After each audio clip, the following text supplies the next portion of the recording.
In the bustling city of Nairobi, where the streets buzz with life and dreams are as expensive as the latest smartphone, lived a young woman named Vanessa. She was beautiful, ambitious, and had a hunger for the good life. The kind of life where designer shoes and five-star dinners were the norm, not the exception. Vanessa's life was far from perfect. She lived in a cramped apartment in Kilimani, shared with a roommate who sometimes forgot to pay her share of the rent.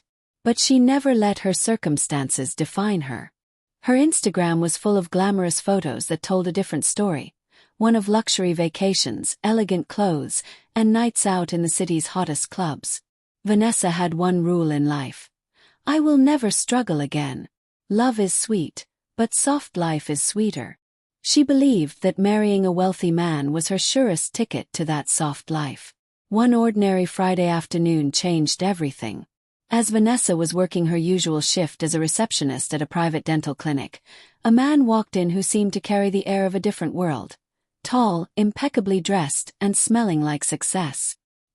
His name was Eric Mwangi, a 45-year-old real estate tycoon known throughout Nairobi for building luxury apartments in the city's most affluent neighborhoods. Eric noticed Vanessa immediately. Her confident smile, her sparkling eyes, and the way she carried herself caught his attention. For Vanessa, this was the moment she had been waiting for. Within weeks, Eric was calling her regularly, showering her with gifts, and whisking her away to five-star restaurants. Vanessa's life was transforming before her eyes. After just 3 months, they married in a grand ceremony that made headlines. A picture-perfect white wedding filled with champagne, laughter, and admiration from everyone who knew them. Vanessa was now Mrs. Mwangi, the girl who had made it. Designer bags replaced her knockoffs.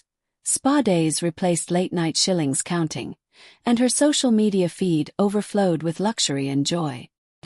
But behind the scenes of their seemingly perfect life, cracks began to form. Eric was a kind man. He loved Vanessa genuinely. He came home early just to have dinner with her, bought her mother a new car, and paid her brother's school fees without hesitation. He wanted to make Vanessa's world comfortable and happy. But Vanessa was restless. Eric was too calm, too mature, and too kind for her taste. She wanted excitement, the rush of something new, something unpredictable.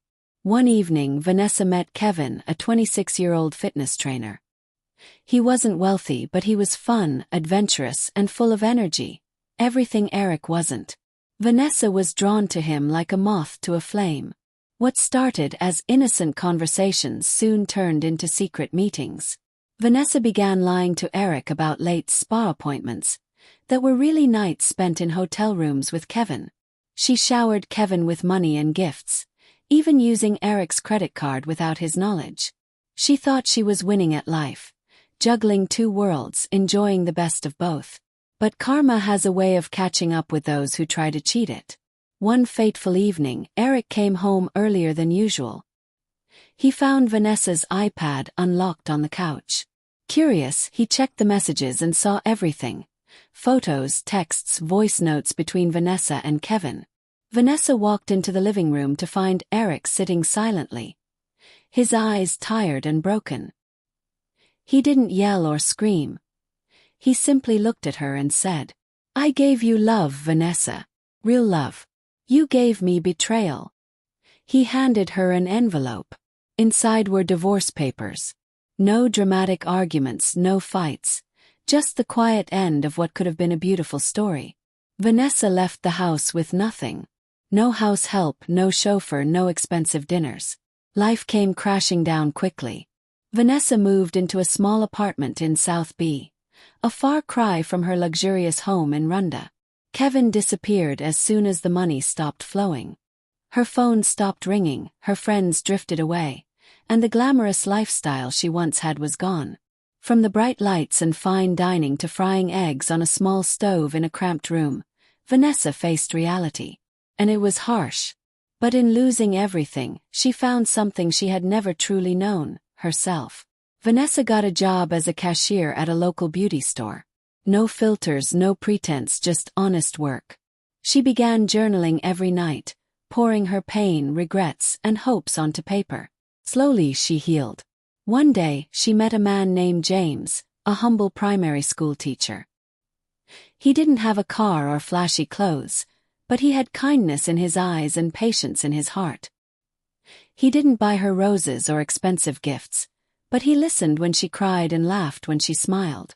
For the first time, Vanessa experienced a love that wasn't built on wealth or excitement but on care, respect, and understanding.